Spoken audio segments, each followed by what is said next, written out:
Yeah, welcome to the New Indian Express debate.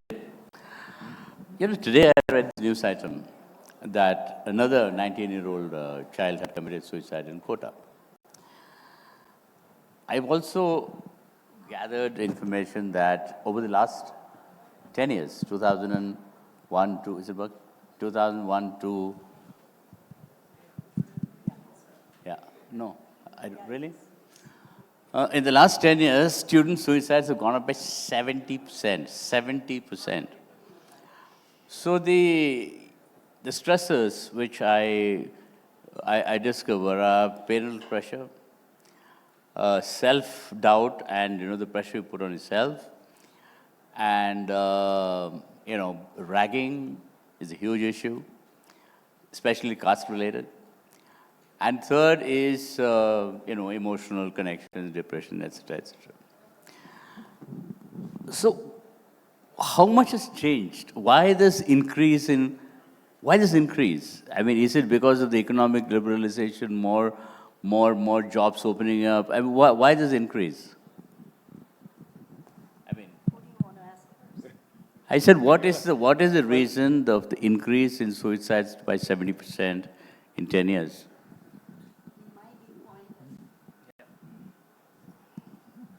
In my viewpoint as a psychologist, I find patience, tolerance, and perseverance seem to have gone down with the activities of daily life. Mm-hmm. So, inability to maintain healthy interpersonal relationships can be the major cause.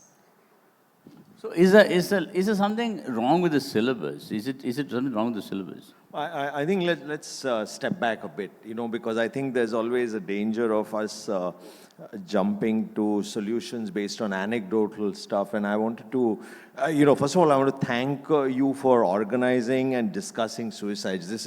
There's always an omerta about suicides in our country. We don't talk about it except when it comes in a headline because there's one person who's died by suicide. But let's have a more sensible conversation about it. What do we know about suicides in India? And some of the data is important to know is that under the age of 18, we have about, if you say student suicides these days, and if I ask you a word, give me one word, student suicides, people will say quota. Because that's how people talk, you think of it. But the reality is that under the age of 18, quota, India has about 10 to 11,000 suicides. Quota is only 200 suicides. Okay. So I think we really need to be actually asking ourselves what else is going on which is wrong or not happening properly. The other important factor is that it's always the suicides that come into the newspapers with young children or adolescents is boys. But the reality is that it's actually more girls dying of suicide under that age. The other fact that we don't really talk about, and this is extremely worrying, is that, if you're a young woman aged 19 to 39 or 20 to 40 in this country, the number one cause of death today is suicide in that age group. It is ahead of maternal mortality. For many years, we had maternal mortality as a problem, but now it no longer is. For boys, young men, it is number two cause after accidents. So clearly, suicides are a major crisis for us, and we don't collect good quality data. We don't look at research around what might be causing it, and we don't also do some interventions which are cheaply and easily available, for which there's good evidence we should be doing, which we don't do. I mean, Tamil Nadu is a great example of a policy initiative which reduced suicides, okay? Introduction of the supplementary exam after the board exams has reduced suicides in that particular age group by about 50%, while the number of students taking that exam over 10 years is double. Yeah, but it still doesn't answer my question, why? Why has it gone up in 10 years? What do you think?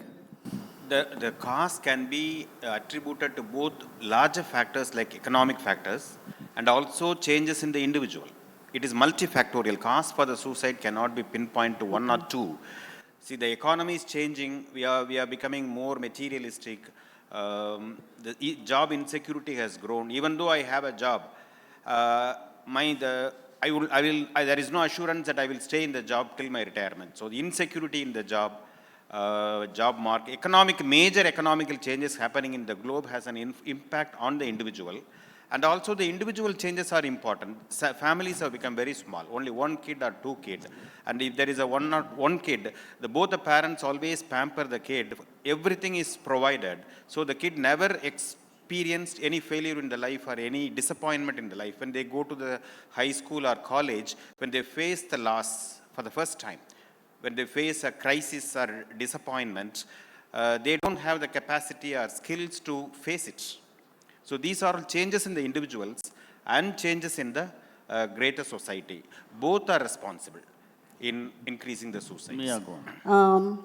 You mentioned about bullying in campus, and that is something that I wanted to address. The topic today is about what can institutes do. So when we talk about institute, it doesn't mean just the management. It means management, administrative staff, faculties, lab technicians, right from the security. Everybody has an ownership to ensure a collaborative work environment. Now, is that happening? So let me start with the peers first. Are you okay is a sense of comfort. The friends need not say, I will be there for you, because they may not have solutions to the problems that one may face. But can they do their best to recognize the warning signals when somebody is isolating, personal hygiene, poor personal hygiene, can they focus on that and empower them to seek professional help? See, most of the institutions in the West have psychologists on campus who are either trained to counsel students who are in distress or teachers who are in distress. How many of them are, I'm not aware of them as a wide presence in our educational institutions. I think, see, this is what happens is that the psychologist is part of a stepped care program that you might have. Imagine if you wanted to treat people with respiratory infections, you wouldn't say, okay, how many respiratory specialists we have. It actually starts at a very simple level. And I'll give you an example of a very well-based, evidence-based program, which all countries run, but which we don't run, is gatekeeper training programs for school teachers. These are very brief programs. They're 2 hours or 3 hours of training to teach teachers to identify kids who might be at risk of suicide. Now, all countries across the world do this as a routine part of training teachers to be doing it. It costs nothing or costs very little, but we don't do it. The problem with just saying, let's have the psychologists in the colleges, and I've talked to plenty of psychologists, and what psychologists will say is that nobody comes to me. Because imagine you're a 20-year-old or a 21-year-old or even a 15-year-old, and you're going to go into a room which says psychologist. Your credibility with your peers is destroyed completely. So actually what we should be doing, and which is what we're trying to do with some programs, is develop peer counseling services. The 21-year-old actually does not trust the 40-year-old as much as he trusts or she trusts the 25-year-old. The 2-year senior to them is seen as God. So if you can work with peer counselors, it's actually a better way to access kids. No, I mean, if the peer counselors are also trained in psychology, it will be better. Because, see, there is this tremendous prejudice I see among Indians. But Ravi, I'm not done with the bullying yet. Okay. It's a very important, because student population is here and I want to address that. Okay, thank you.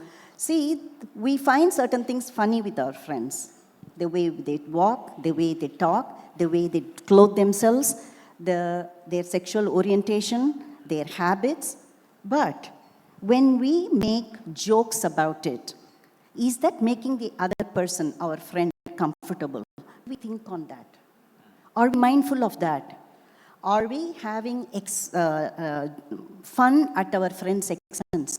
This leads to bullying, and we know several cases of suicide due to bullying.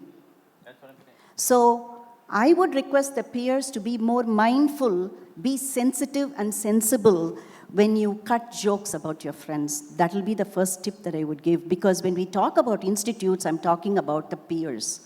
He talked about faculty. I will have I want to come back to your question, because time is short. There is this general prejudice among especially as India grows larger, against Western schools. Okay, I mean, especially elite schools. There seems to be tremendous prejudice or, only rich people go there, or, it's true also, rich people go there. But, they send their children there. But the fact of the matter is that they have a certain more sensitivity to the mood, the psychology of children. See, for example, the other day at Woodstock, I live between Missouri and Delhi. So in Woodstock, which is one of the elitist schools, they have a psychologist on board. And they have regular counseling for children and for students and for teachers, right? So while I agree with the fact that there is a prejudice kind of, like people think, okay, you go to a psychologist only if you're nuts. Okay, that is another pressure point. But the fact is, how do you incorporate counseling? Because you can see the signs there. The kid is disturbed. This kid is feeling pressure. It could be kind of, the second thing I want to come to is parents. So I want to find out whether have you ever thought that it would be practical?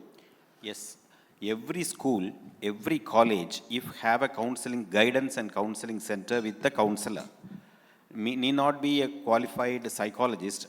A person can be trained to become a counselor, school counselor or a college counselor. Needs every college, every institution needs a counseling center. Depending upon the number of students, there should be number of counselors.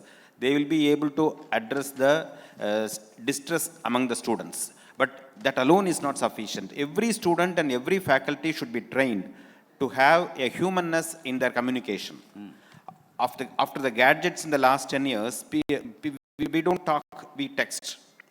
We see the screen rather than we see the faces. So human communication has to be improved. Every student should be trained to detect sadness or distress in the fellow students. If every student has been modified in that way, for example, one hour a week or 1 hour in a fortnight, if they are trained in that skills, it will be improving the detection of distressed individuals. So every I need to ask him a question. Yeah, go on. Every student has to be, every faculty has to be trained in mentorship, in peership, in counseling, in identifying psychological distress. Every student, every school should and college should have a guidance and counseling center. No, absolutely, and I think it should. It's up to you guys to kind of take that initiative in the government or education policy. Now, you mentioned girls. Okay. I read a recent survey that girls are more supportive of parents than boys, especially after marriage or getting a job, etc., etc. While we still have this prejudice that, we should have a boy-child kind of a thing. And I also read somewhere that the girls feel more parental pressure and also social pressure, especially the villages, that why do you want to study? We got to marry you off. And the girl has her own ambition. It slowly is changing. The girls want to kind of, because jobs open up and girls are getting more independent and also exposed to media, blah, blah, blah, whatever it is. So does IO's eminent education, is there any real concerted move which has been education, like governmentally baptized or institutionally baptized, to really make girls into a powerhouse of education and this kind of, and that would actually change your gender equations as well? I think, one of the real problems in the area of suicide prevention in India has been a lot of knee-jerk and what appear to be simple and easy solutions being done without actually being driven by any evidence or data. So, for example, we have a national suicide prevention strategy. Most people don't know we do have a national suicide prevention strategy, which has not yet been implemented fully. We know that there are UGC guidelines for universities as to what they should be doing to prevent. That's not my question. I'm focusing on girls. That's not the general question. But I'm my focusing question, only on women. so exactly, my point is that what happens is that we pick up, there are interventions which can be done which will address this problem of suicide with girls or with boys in education institutions. I'm looking at gender sensitization vis-a-vis suicide and girls, connecting the aspirations vis-a-vis. But if we just implemented the policies which we've drafted, which have all of that, we would probably be doing better. But the reality is different, no? The reality is different. My first question is, I don't know where you got that survey from, the statistics that girls tend to take their lives out more than boys. National Crime Records Bureau is the only record of suicides nationally in this country. Under the age of 18, girls outnumber boys. between the ages of 19 and 40, men outnumber women by about 3:1. The scientific studies that I have gone through talk about boys being impulsive and their hormones raging, multiple things happening at the same time. They tend to take their lives faster. I'm quoting you the Homicide national or data. suicide, that is from the research part. You were asking about women. What I feel in my practice, what I've seen in my practice is, women have been empowered so much that they are very strong-headed. They know what they want.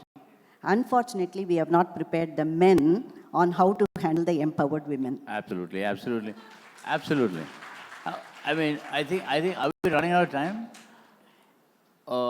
I want to ask you a question. Okay, you want to continue on this particular topic? Equality on anything, discrimination on anything will lead to distress in students. If it is based on gender or economy or intelligence or any other social factors, if there is discrimination, that will cause distress in the students. So we have to, as a society, we have to move towards a culture of equality and non-discrimination. If that is imbibed in the administrators, faculties, students, parents, and in the public, when the society moves towards equality, this gender bias will disappear. No, that's an ideal situation. No, what I was going to ask you was, parental pressure is a huge thing, and it's not new.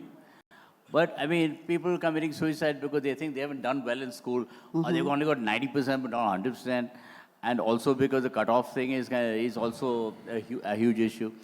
Now, parental pressure, because parents want, it's almost as the parents are, writing the exams, as if the parents are going to get the job. So how do you sensitize the children or separate them? Syllabus is another thing. The number of books are all a different issue altogether. But the simple human fact that children are individuals on their own right, and they are not in the business, they are not supposed to kind of, succeed to, make you feel proud as a primary thing. Make you proud is fine. So have educationists ever addressed this problem that to sensitize the children that you're people on your own right, you don't really have to study to kind of, make your parents proud of you or to kind of meet their bills when they grow old? Suicide prevention is a very broad category, a very broad area where each and everything is important. Parental attitude and parental approach definitely needs to be addressed.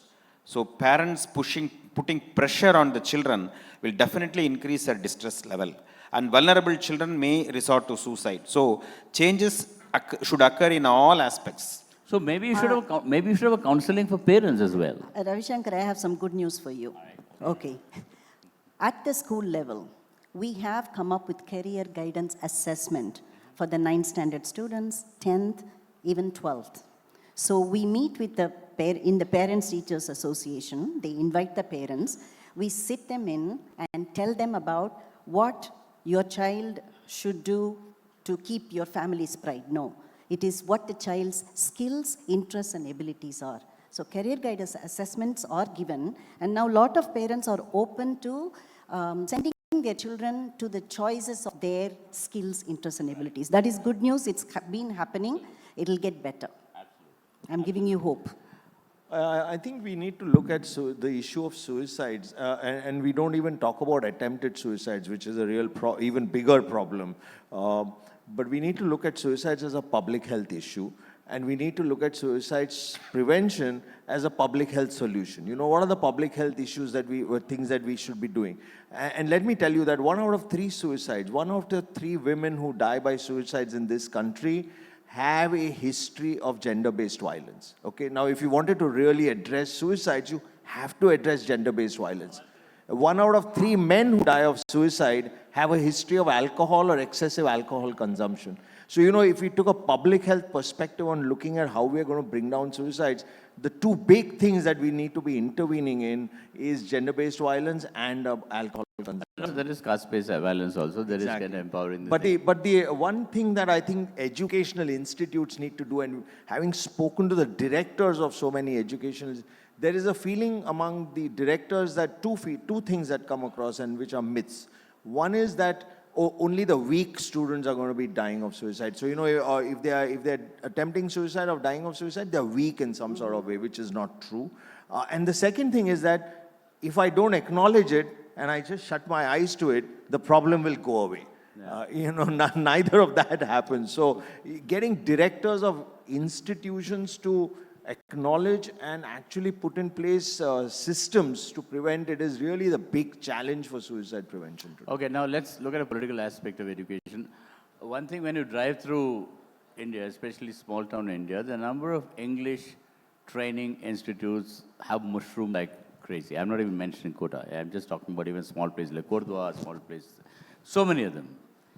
And I know a couple of friends, sisters who were kind of teach English. Most of them are more grammatically wrong, right?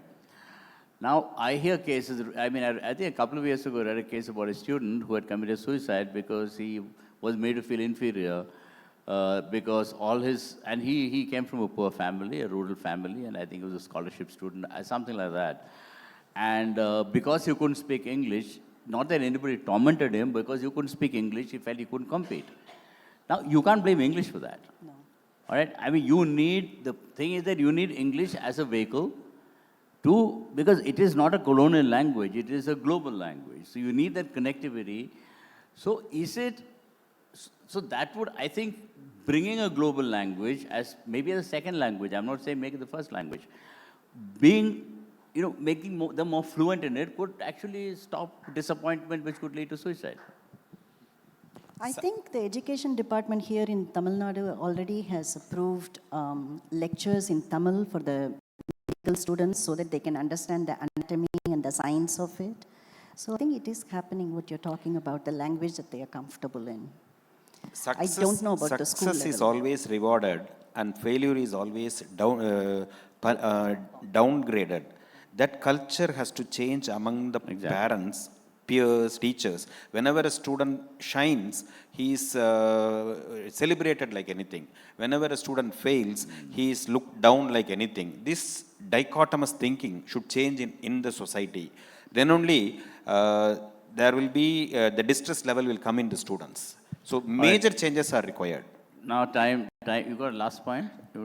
Since you brought up the issue of language, my last point is actually about the media.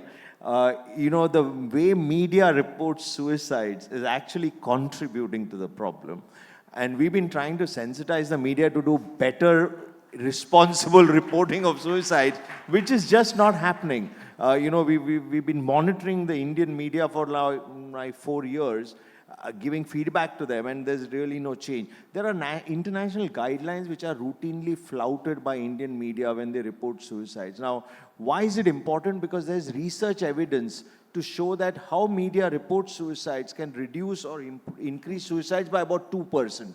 What does 2% mean in the context of India is with 200,000 suicides, you're looking at 4,000 suicides. Just getting the media to report suicides more rationally, logically, and following the guidelines will mean 4,000 lives saved. Now that's not costing the media anything. There's a difference between television, which is called media, and we in the I'm newspaper business, talking about you media. The media is the whipping boy for everything these days. So part of it is true. But now that we are winding it, I'm sure that there are enough young people. I wouldn't say contemplate suicide, but how many of you have said, "My God, I've had enough of this"? Congratulations to the panel for having deliberated this most sensitive topic of suicide and what institutions can do to combat suicide.